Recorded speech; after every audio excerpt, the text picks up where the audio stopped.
बिस्मिल्लाहिर्रहमानिर्रहीम। आज हम बनाएंगे पालक के पकोड़े। तो उसके लिए मैंने यहाँ 2 बारीक कटे हुए आलू लिए हैं। यहाँ मैंने आधी गड्डी पालक लिया है, उसे अच्छे से धोकर बारीक काट लिया है। एक बड़े साइज का प्याज लिया, उसे मैंने रिंग में काट लिया है। 2 टेबलस्पून हरा कटा हुआ धनिया लिया है। यहाँ मैंने 1 कप बेसन लिया है। बेसन की मिकदार आप मटेरियल के हिसाब से कम या ज़्यादा कर सकते हैं। 2 बड़े साइज की हरी मिर्चें ली हैं, इन्हें मैंने बारीक काट लिया है। 1 टीस्पून लाल मिर्च पाउडर लिया है। 1 टीस्पून नमक लिया है। नमक की मिकदार आप कम या ज़्यादा कर सकते हैं। टेस्ट को बढ़ाने के लिए मैंने यहाँ पर अनारदाना लिया है, आप चाहें तो इसे स्किप भी कर सकते हैं।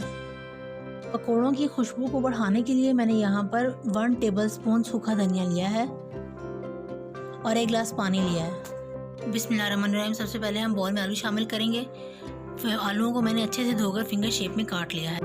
प्याज शामिल करेंगे, बारीक कटी हुई मुट्ठी भर पालक, 2 बारीक कटी हुई हरी मिर्चें, 2 टेबलस्पून बारीक कटा हुआ धनिया, 1 कप बेसन शामिल करेंगे, 1 टेबलस्पून सूखा धनिया, 1 टीस्पून नमक, 1 टीस्पून अनारदाना शामिल किया है। आप यहाँ पर कसूरी मेथी भी शामिल कर सकते हैं। 1 टीस्पून लाल मिर्च पाउडर शामिल करेंगे और थोड़ा थोड़ा पानी डालते हुए हम पकौड़ों का बैटर तैयार करेंगे।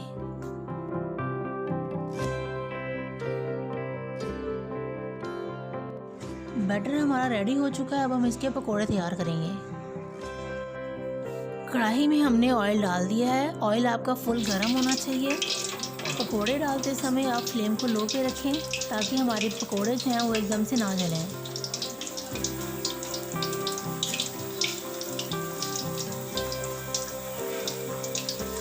अगर आप बहुत गर्म तेल में हाई फ्लेम पर पकोड़ों को बनाएंगी तो आपके पकोड़े अंदर से कच्चे रह जाएंगे और ऊपर से पक जाएंगे।